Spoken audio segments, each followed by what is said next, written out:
Bien, a ver, ¿para qué queremos tener una buena movilidad articular? Yo voy a poner, ya hemos dicho, prevención de lesiones, ¿no? Sí, O rehabilitación de lesiones. sí.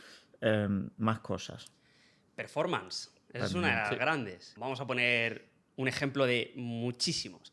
Me interesa el CrossFit. Buscamos la máxima amplitud de los ejercicios y tal. Me plantean un ejercicio en concreto, por ejemplo el snatch, ¿no? Poner la barra sobre mi cabeza. ¿Qué pasa si tengo una mala dorsiflexión? Una mala flexión de tobillo. ¿Qué va a pasar?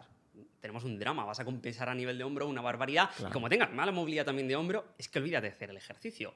O vas a pasar las canutas, ¿no? Sí. En términos de performance, tener una buena movilidad te va a permitir literalmente poder ejecutar el ejercicio o no odiar el deporte, honestamente. Yo que vengo del mundo del CrossFit, es curioso, pero hay gente que después de años no ha podido hacer un snatch realmente. Pues de años de práctica. Un squat snatch, un Sí, full sí, snatch. un full snatch. Pero es que- Se tiende a adaptar a powers y Sí, variantes así pero hay para gente evitar que no lo puede, es que no, lo puede- que no es que llega. literalmente no lo pueden hacer. Tienen que compensar de una manera mayúscula o a veces ni eso, ¿no? Entonces, a nivel de performance, atender específicamente esas faltas de movilidad te va a permitir mejorar significativamente en el deporte. Y fíjate que es un deporte que tiene unas exigencias de movilidad muchas veces brutales en muchos ejercicios. Una sentadilla profunda con una mancuerna arriba overhead. Claro. Yo eso no lo puedo, es de los pocos que nunca he podido hacer. Pero es que el problema Bien. es que no te mueves donde no te puedes mover. Entonces nunca das estímulo a ese rango. Entonces, Claro. si nunca bajas a una sentadilla profunda en overhead, porque no puedes, No lo mejoras. no Nunca lo mejoras nunca. mejoras, Entonces, claro. entras en un ciclo donde te quedas donde te puedes mover, pero no lo amplías. Y aquí es donde mucha gente intenta mejorar a base de hacer más, cuando lo que tiene que hacer es un trabajo mucho más específico de ¿qué te está limitando en tu snatch? Esto.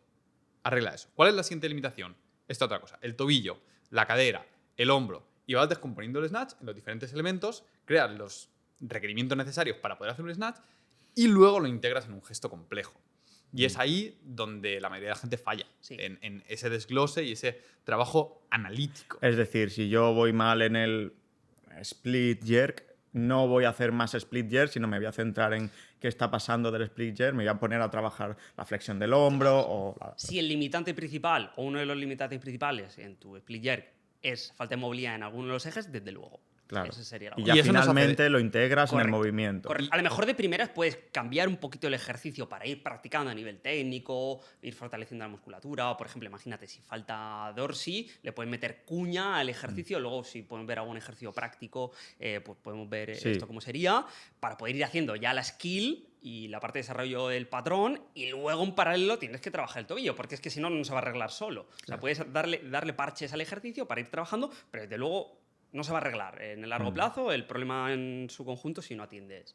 Claro. Hay otro punto que quería comentar, Sí. es que en términos de performance, no solo es importante el trabajo de movilidad para aquellos que no pueden hacer el ejercicio para poder hacerlo, sino también en términos de eficiencia. Si tú puedes hacer un snatch, Total. pero quieres hacer mejor un snatch, probablemente si tienes más dorsi y puedes avanzar más con la rodilla hacia adelante, vas a poder llevar el torso más vertical y vas a poder Total. tolerar más carga, como hace todo el club de chinos, ¿no? Halterófilos que tiran barbaridades. eso lo van veo. así, van completamente verticales. Eso lo veo, primero lo veo en la posición de front rack. Claro. Veo Sí. que tengo compañeros que tienen una posición de front rack súper buena Sí. y en front squat levantan muchísimo Sí. más y se cansan menos. Claro.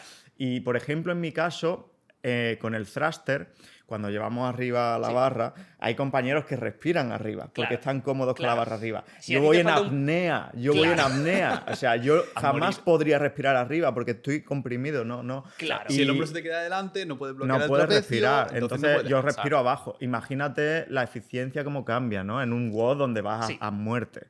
O la Correcto. capacidad de poder meterte más abajo en la barra porque tu sentadilla es más profunda, te hace tener que levantar una barra 10 centímetros menos y esos son kilos. Es literalmente más kilos que puedes tirar, tienes que En levantarlo un menos y clean, meterte ¿no? más En abajo. un- clean, sí. en un snatch.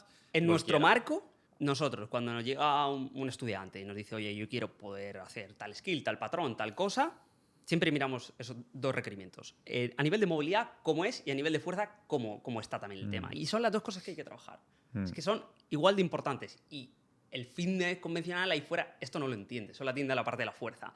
Pues mira, es que muevo 8 kilos, pues quiero mover 60 para tal, pues la fuerza ya. También los patrones de movimiento en el fitness convencional son muy limitados. Quiero decir, una prensa de pierna, una sentadilla ni siquiera profunda, no tienes que requerir... Rodean el problema, ¿no? Sí, claro. Pero cuando ya entras en deportes que ya sí te exigen, ya sea crossfit, calistenia, Yo creo que esa es una de las razones por las cuales el trabajo de movilidad, como nosotros lo planteamos, como trabajo de fuerza, final de rango, no está tanto ahí fuera. Sí. Porque llevamos mucho tiempo en el fitness, pues eso, con disciplinas sin un grado demasiado alto de complejidad. Y de la última década para acá se han puesto de moda deportes mucho más complejos, como bueno, el boom del jiu-jitsu ahora. El boulder en la escalada. Sí, la escalada también está pegando un buen boom. El CrossFit ha sido game changer. Yo creo que es el deporte más clave para el cambio de mentalidad en el fitness. Sí, y ha sido bueno. ¿Qué papel tiene la movilidad en el jiu-jitsu? Ya que no te pases la guardia. Es clave. Muy importante. Es súper clave. Muy importante. Aquí ambos hemos hecho varios años de jiu-jitsu. Yo he hecho una parada en los últimos meses por una lesión de cuello. Pero el tener una buena movilidad de jiu-jitsu te permite cerrar, por ejemplo, mucho la cadera y te permite que no te pasen la guardia, que no te pinen contra el suelo, te permite contorsionarte debajo de la otra persona para acceder a diferentes posiciones y coger un ángulo más ventajoso para tu persona. Es infinito. Bueno, pues es que es multiárea a un nivel muy loco, porque un poco lo que hablábamos, ¿no? La movilidad no solo es rango, es capacidad final de rango. ¿Y de qué va el juego del jiu-jitsu, ¿no? De someter al oponente, de buscar la sumisión en la articulación y tal, y de cara a la resiliencia a la práctica, de que tu cuerpo sufra menos con la práctica, cuanto más fuerte estás a final de rango, mejor, para que las sumisiones no sean un problema. También ¿no? es más difícil que te sometan, claro. Y también cuando te someten tienes más margen para no lesionarte, porque hay gente que a lo mejor va a hacer una kimura, una rotación interna de hombro, y aquí estoy bien, aquí tapeo y aquí es lesión. Claro. Cuando lo has trabajado fuertemente dices, vale, aquí ya noto que puedo tapear, pero me tienes que dislocar el hombro para que ocurra una lesión. Entonces tienes margen, tienes capacidad a final de rango para tolerar todos esos Eres más resiliente y más eficiente en el trabajo. Genial. Y ya después hay una frase que me gusta mucho en cuanto a salud articular que decís, y es: la mejor forma de mantener una articulación sana es moverla en todo su rango de movimiento. Efectivamente, porque así es la biología. O lo usas o lo pierdes. Tal cual es. Necesitas generar estímulos para que la biología conserve esa capacidad. Y si tu articulación esté diseñada para, vamos a decir, una en concreto, 180 grados de movimiento, si no entras a los 180, esos grados en los que no entras, a nivel fisiológico vas a tener cambios en la estructura. Esto está observado y reobservado 1.000 millones de veces. O sea, que tenemos como sociedad las articulaciones anquilosadas, ¿no? Porque no la usamos o la usamos en un rango... En rangos limitados. Súper limitado. En los rangos que normalmente en tu día a día te vas exponiendo, ¿no? Pero que a nivel evolutivo tiene mucho sentido no dejar expuesto un rango en el que no tienes capacidad, porque es una debilidad. Que si tú, por ejemplo, pudieras meter el hombro en cualquier posición sin ningún tipo de limitación, en cualquier momento, tienes problemas de dislocaciones, tienes problemas de lesión ahí, que es lo que le pasa a la gente que tiene problemas de hiperlaxitud. Dice, tengo problemas de estabilidad final de rango porque mi cuerpo me permite entrar, pero no puedo gestionar las cosas ahí. Se me dislocan los hombros, me sale la rótula, etc. Entonces, es un mecanismo protector para prevenir ese tipo de problemas. Y está bien diseñado. La cuestión está en que el Homo sapiens ha salido del escenario natural, como pasa en 1000 otras áreas de la salud. Tenemos exactamente el mismo problema con la movilidad. Y es que el entorno era mucho más agresivo. Entonces tú tenías que tener un abordaje de evitar el estímulo. Tu persona quiere evitar el estímulo porque ya es bastante agresivo el entorno, ¿no? Ya te va a exigir chicha. Entonces tú... Y por eso sedentarismo y por eso, pues todas estas historias. Y porque creo que hay un marco muy prevalente en la sociedad, que es que el cuerpo se mantiene relativamente estático. Porque muchas veces los cambios son muy paulatinos, llevan 2, 3, 5 años hasta que dices, uy, tengo una gran limitación. Pero no es estático, el cuerpo es totalmente dinámico. Y muchas veces, incluso a nivel en el sistema de salud, cuando tienes una lesión, te dicen, no lo muevas, déjalo ahí. Y si no lo mueves, las cosas decaen. Porque como decíamos, la biología nunca se mantiene en un estado estático. O está mejorando o dice, no lo necesito, lo empiezo a deconstruir. Incluso a nivel de masa muscular, creo que tardas un par de días sin estímulo y ya empieza a degradarse. Sí, a nivel articular pierdes densidad en los tendones, a nivel de calcificación, pues eso está más que comprobado. Una articulación que no entra en un rango empieza a calcificarse y a nivel es de control un lío motor, luego salir de ahí. No es imposible, pero aprox por cada año mal vas a tardar un año Yo he visto bien. un patrón, es muy interesante observar a la gente, ¿no? Y el patrón de persona que empieza a hacer ejercicio a partir de los 40, normalmente no tiene sentadilla, o sea, ya no tiene ya ni sentadilla profunda, ni semiprofunda, no es capaz de bajar con la barra, ni llegar ni siquiera a 90 grados. No, un tercio. Cuando han entrado ahí en los últimos 30 años. Claro, pero lo que decís, es muy difícil ahora revertir eso. Se puede seguramente, pero yo tengo en el box gente que no lo llega a hacer y lleva entrenando, intentándolo tiempo y no baja de ahí. Pero precisamente, probablemente por ese trabajo específico que le falta, ¿no? Que es lo que vosotros hacéis. Sí, muchas veces sí. Y después, otra cosa que me genera muchísima curiosidad, los niños.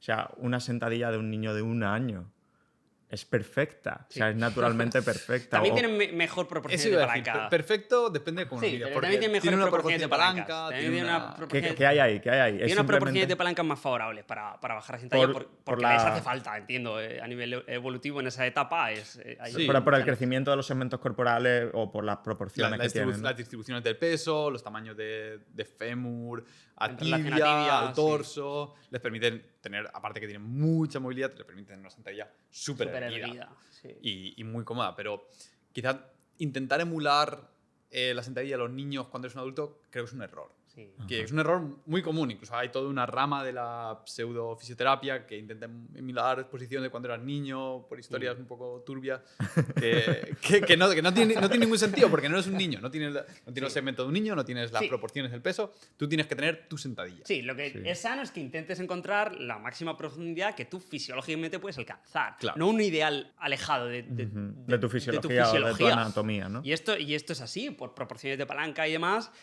tú vas a bajar hasta cierto punto y a lo mejor tú no puedes ir a tu gras, tú no puedes bajar como baja el niño. Alguien con porque unos no puede. fémures muy cortos, por ejemplo, es muy difícil que baje a esturas, simplemente porque, aunque gane un rango completo de flexión de rodilla, se va a quedar un palmo porque Sí. no llega. Y hay fenotipos, hay cuerpos más favorecidos para la movilidad. Sí, Es sí, decir, por desde luego. ejemplo, no sé, el típico más que- gigante de la NBA de 220 por sus proporciones Más que para la movilidad, para diferentes rangos. para diferentes Sí, rangos. sí, es más subjetivo rango a rango. Sí. Hay gente que tiene una flexión de cadera terrible, pero luego en abducción de cadera es fantástica. Gente que no Sí. te lo esperarías súper sedentaria, coge y disloca el hombro que dices, ¿what? Es lo que yo llamo Entonces, es muy específico. los némesis. Todo el mundo tiene su némesis en la Sí. movilidad. Esto es así, Sí, es todos cierto, los sí, tenemos es cierto. y eso es lo que más cariño se tiene que llevar. Sí, es cierto. También es pasa en el verdad. trabajo de fuerza, ojo. Muchas veces en tal patrón eres especialmente hábil Hay y gente que subes kilos tiene con facilidad 150 kilos en press banca y luego el no, tirón es un drama. y no hace 100 en Esto es sentadillas. así, ¿no? es hacer las paces con el proceso.